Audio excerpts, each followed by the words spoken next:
નમસ્કાર દર્શક મિત્રો, ફરી એક વખત આપ સર્વે મિત્રોનું સ્વાગત છે આજના નવા હવામાન સમાચારના વિડીયોની અંદર।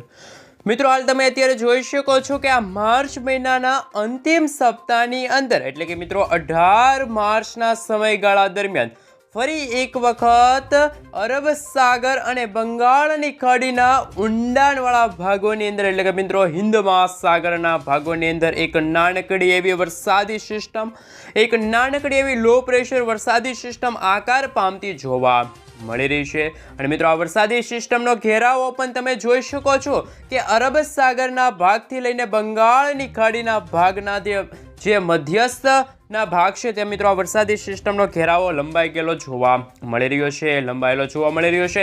જેમ જેમ મિત્રો દિવસો પસાર થશે તેમ તેમ મિત્રો ગુજરાતનું વાતાવરણ બગડતું જોવા મળશે। અને મિત્રો, હાલ તમે જોઈ શકો છો ભારતના ઉત્તર ભારતના ભાગોની અંદર અત્યારે હિમવર્ષા પડવાને લઈને, કાતિલ ઠંડી પડવાને લઈને અત્યારે હાલ સૌથી મોટી આગાહી સામે આવી છે। હવામાન નિષ્ણાંત એવા અંબાલાલ પટેલ સાથે પરેશ ગોસ્વામી તરફથી અને હવામાન વિભાગની જે ઓફિશિયલી વેબસાઇટ છે ત્યાંથી અત્યારે પ્રાપ્ત થતી માહિતી અનુસાર આપને જણાવી દઈએ કે મિત્રો હજુ પણ ગુજરાતનું તાપમાન દિવસે ને દિવસે ગરમ થતું જોવા મળવાનું છે। ગુજરાતમાં મિત્રો આજે બપોરના સમયગાળા દરમિયાન તો ગુજરાતમાં ગરમી તમામ રેકોર્ડ તોડશે, એટલે કે 125 વર્ષ જૂનો રેકોર્ડ છે એ મિત્રો તૂટતો હોય એવા પણ સમાચાર સામે આવી રહ્યા છે। મિત્રો, આજે ગુજરાત રાજ્યમાં કાતિલ એવા મિત્રો હાલ કહી શકાય કે કાળઝાળ ગરમી પડવાને લઈને અત્યારે સૌથી મોટી આગાહી સામે આવી છે। ગુજરાતમાં મિત્રો આજે અમદાવાદમાં તો 38 ડિગ્રી સેલ્સિયસથી પણ વધારે તાપમાન છે બપોરના સમયગાળા દરમિયાન જોવા મળવાનું છે। સાથે મિત્રો દક્ષિણી ગુજરાતના ભાગ એટલે કે મિત્રો સુરત લાગુના વિસ્તારની અંદર પણ 39 અથવા તો મિત્રો 40 ડિગ્રી સેલ્સિયસ સુધીનું તાપમાન છે એ આજે સુરત જિલ્લાની અંદર જોવા મળશે। પરંતુ મિત્રો અત્યારે જે આ વરસાદી સિસ્ટમની વિપરીત અસર અત્યારે થઈ રહી છે, એક તરફ મિત્રો હવામાન વિભાગે એવી આગાહી કરી છે કે એક નાનકડી એવી વરસાદી સિસ્ટમ જે મિત્રો અત્યારે હવે આપણે જાણીશું સેટેલાઇટ પિક્ચરના મદદથી કે મિત્રો જે વરસાદી સિસ્ટમ કઈ રીતે આકાર પામશે।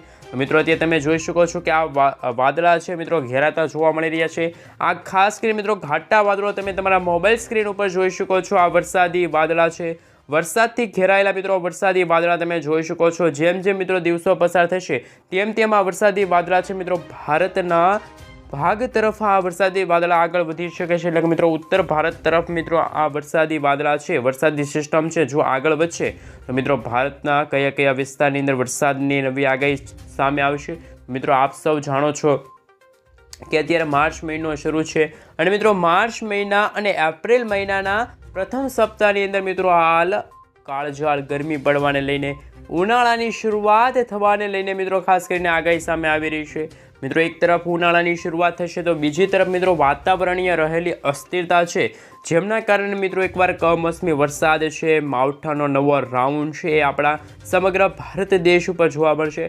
અત્યારે મિત્રો હાલ ગુજરાત રાજ્યમાં કોઈ વરસાદ પડવાને લઈને કે કોઈ પણ કાતિલ ઠંડી પડવાને લઈને કોઈ આગાહી સામે નથી આવી રહેલી, પરંતુ મિત્રો જે વરસાદી સિસ્ટમ અને જે ઠંડા પવનો ફૂંકાઈ રહ્યા છે એમના વિશે મિત્રો હું તમને થોડીક વિગતવાર માહિતી આપું। તો મિત્રો આપ સૌ જોઈ શકો છો, તમારા મોબાઈલ સ્ક્રીન ઉપર તમે જોઈ શકો છો જે ભારતના જે પર્વતીય વિસ્તાર હોય, ખાસ મિત્રો ઉત્તર ભારતના જે ભાગ છે મિત્રો ઉત્તર ભારતના ભાગોની અંદર અત્યારે ખાસ કરીને કાતિલ ઠંડી પડવાને લઈને, આ ઠંડી પડવાની સાથે સાથે મિત્રો કહી શકાય કે વાદળોના બંધારણ છે એ પણ મિત્રો જોવા મળી રહ્યા છે, એટલે કે વાદળો પણ ઘેરાતા જોવા મળી રહ્યા છે। મિત્રો વાદળોની સાથે અત્યારે હાલ ટાઢા પવનો, ઠંડા પવનો છે ત્યારે ફૂંકાતા જોવા મળી રહ્યા છે। પરંતુ મિત્રો જે ભારતના જે દક્ષિણી ભારતના ભાગ હોય, હિન્દ મહાસાગરના જે ઊંડાણવાળા ભાગો છે ત્યાં મિત્રો અત્યારે વરસાદી સિસ્ટમ આકાર પામી રહી છે। એક નાનકડી લો પ્રેશરવાળી વરસાદી સિસ્ટમ છે, સાયક્લોનિક સર્ક્યુલેશન છે એ અત્યારે હાલ આકાર પામતું જોવા મળી રહ્યું છે, એટલે કે મિત્રો ખરેખર અત્યારે વાતાવરણીય અસ્થિરતા છે અત્યારે બનતી જોવા મળી રહી છે।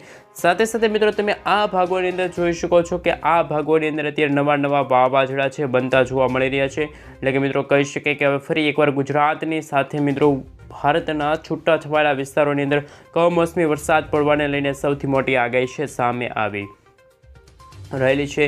જેમ જેમ મિત્રો દિવસો પસાર થશે એટલે કે મિત્રો કહી શકાય કે 15થી લઈને 18 માર્ચના સમયગાળા દરમિયાન એટલે કે મિત્રો આગામી 3 થી 4 દિવસ દરમિયાન ફરી એકવાર મિત્રો ગુજરાતના વાતાવરણમાં ઓચિંતાનો ફેરફાર આવશે। ગુજરાતના વાતાવરણની અંદર ફેરફારનું મુખ્ય કારણ તો મિત્રો આ વરસાદી સિસ્ટમનું છે. આ વરસાદી લો પ્રેશર વરસાદી સિસ્ટમ મિત્રો પોતાના ભેજયુક્ત પવનો છે ત્યારે હાલ ગુજરાત તરફ હાલ ફેંકી રહેલી છે ગરમી છે મિત્રો. ગરમીના કારણે ગુજરાતનું તાપમાન પણ હવે દિવસે ને દિવસે વધતું હોય એવા સમાચાર, એવી આગાહી પણ સામે આવી રહેલ છે. પરંતુ મિત્રો જે ટેમ્પરેચરમાં જે બપોરના સમયગાળા દરમિયાન વધારો થઈ રહ્યો છે, જે રીતે મિત્રો ગુજરાતની ધરતી તપી રહી છે, એને લઈને પણ મિત્રો અત્યારે હવામાન વિભાગ તરફથી હવામાન નિષ્ણાત અંબાલાલ પટેલ અને પરેશ ગોસ્વામીએ સૌથી મોટી આગાહી કરી છે. ખાસ કે મિત્રો પરેશ ગોસ્વામીએ મિત્રો એવી આગાહી કરી કે જે રીતે અત્યારે ગરમીના ઉકળાટનું પ્રમાણ ખૂબ જ પડી રહ્યું છે, મિત્રો વર્ષ 2025માં ચોમાસાને લઈને પણ એક ખતરાનો કહી શકીએ કે મિત્રો ખતરાનું વાતાવરણ સર્જાવાનું છે. એટલે કે મિત્રો ખતરા સમાન આ 2025નું ચોમાસું છે એ સાબિત થવાનું છે. તો મિત્રો વર્ષ 2025ના ચોમાસાને લઈને પણ અત્યારે આગતરું મિત્રો ખાસ કરીને આધાન છે. ત્યારે હવામાન વિભાગ તરફથી, હવામાન નિષ્ણાંતો તરફથી મિત્રો સૌથી મોટી આગાહી સામે આવી છે. સાથે મિત્રો તમે આ વાદળી કલરનો ભાગ જોઈ શકો છો. આ વાદળી કલરનો ભાગ છે મિત્રો ત્યાં અત્યારે ઠંડીની સાથે મિત્રો ભારે પવનો પણ ફૂંકાતા હોય એવી પણ મિત્રો ખાસ કરીને આગાહી સામે આવી છે. બીજી તરફ મિત્રો અત્યારે એવા સમાચાર મળી રહ્યા છે કે જે રીતે મિત્રો વાતાવરણીય અસ્થિરતા જોવા મળી રહી છે, એ રીતે મિત્રો ખેડૂતોના પાકને પણ શું નુકસાન કરશે કે આ વરસાદી સિસ્ટમ. જે રીતે મિત્રો તમે જોઈ શકો છો અત્યારે હિન્દ મહાસાગરનો ભાગ છે, સાથે મિત્રો આ ઊંડાણવાળા ભાગોની અંદર પણ નાનકડી વરસાદી સિસ્ટમો છે ત્યારે બનતી જોવા મળી રહી છે. આ વરસાદી સિસ્ટમોના કારણે મિત્રો ગુજરાતનું તાપમાનમાં પણ હવે મોટા ભાગે ચેન્જીસ થતો જોવા મળવાનો છે. જે રીતે મિત્રો ગુજરાતમાં અત્યારે ઉત્તર ભારતના અને મિત્રો જે ખાસ પાકિસ્તાન લાગુના વિસ્તાર છે ત્યાંથી આવી રહેલા જે ભેજયુક્ત પવનો છે, એટલે કે મિત્રો વાતાવરણીય જે ભેજયુક્ત પવનોવાળું વાતાવરણ છે એમના કારણે મિત્રો ગુજરાતની અંદર પણ હવે ગરમી અને ઉકળાટનું પ્રમાણ વધતું હોય એવી પણ મિત્રો અત્યારે આગાહી છે. અત્યારે સૌથી મોટી આગાહી સામે આવી રહી છે. પરંતુ મિત્રો અત્યારે હાલ જે રીતે અત્યારે ભારતમાં 3 ઋતુનો અહેસાસ થઈ રહ્યો છે, હું તમને એના વિશે થોડીક વિગતવાર ચર્ચા કરીશું આપણે આજના આ વિડીયોની અંદર. તો મિત્રો હાલ તમે તમારા મોબાઈલ સ્ક્રીન ઉપર જોઈ શકો છો. ખાસ કે મિત્રો હવે 3 વરસાદી સિસ્ટમો છે આકાર પામશે.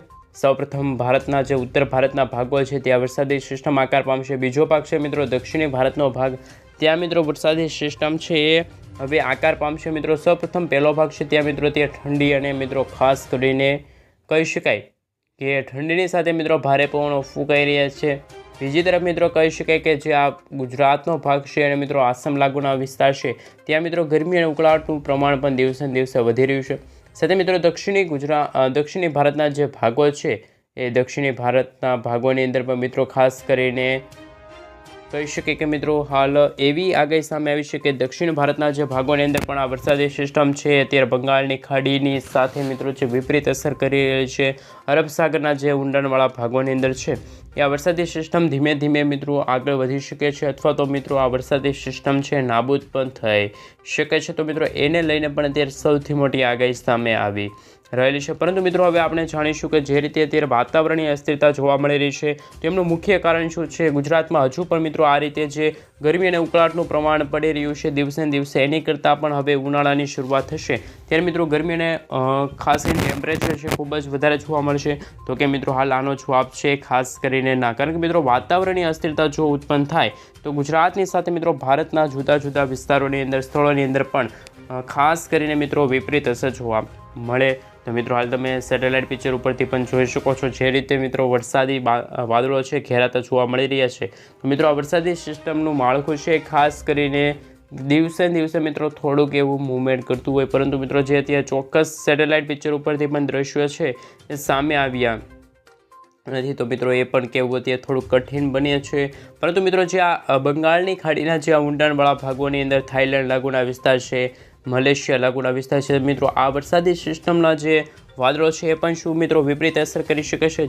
તો કે મિત્રો જે રીતે મિત્રો વરસાદી સિસ્ટમ અત્યારે આ રીતે વાદળાના બંધારણ સ્વરૂપે આ રીતે જોવા મળી છે, પરંતુ મિત્રો જેમ જેમ દિવસો પસાર થશે વાદળોના ઝુંડ છે મિત્રો ખાસ કરીને અહીંયા આવી જાય તો મિત્રો ખાસ કરીને ગુજરાત સાથે ભારતના છૂટાછવાયેલા પંથકોની અંદર પણ વિપરીત અસર છે મિત્રો શરૂ થતી હોય છે. એટલે કે મિત્રો અમુક વાર તો એવું બનતું હોય છે કે મિત્રો અત્યારે હાલ માર્ચ મહિનો શરૂ છે ને માર્ચ મહિના પહેલાં મિત્રો એપ્રિલ મહિનાનું ખાસ કરીને શિડ્યુલ જાણવું પણ આવશ્યક છે, કારણ કે મિત્રો 2025ના ચોમાસાને હવે એવું પણ કહી શકાય કે મિત્રો ખાસ કરીને 4 મહિનાનો સમયગાળો જ બાકી છે. એટલે કે મિત્રો હાલ ઉનાળાની શરૂઆત થવા જઈ રહી છે અને મિત્રો ઉનાળાની સમાપ્તિ ઉપર મિત્રો ચોમાસાનું એક નવું આગમન થતું હોય એવા પણ મિત્રો સમાચાર છે હવે આગામી દિવસોની અંદર જોવા મળવાના છે. પરંતુ મિત્રો અત્યારે તમે તમારા મોબાઈલ સ્ક્રીન પર જોઈ શકો છો જે રીતે આ વરસાદી સિસ્ટમના બંધારણ જોઈ શકો છો.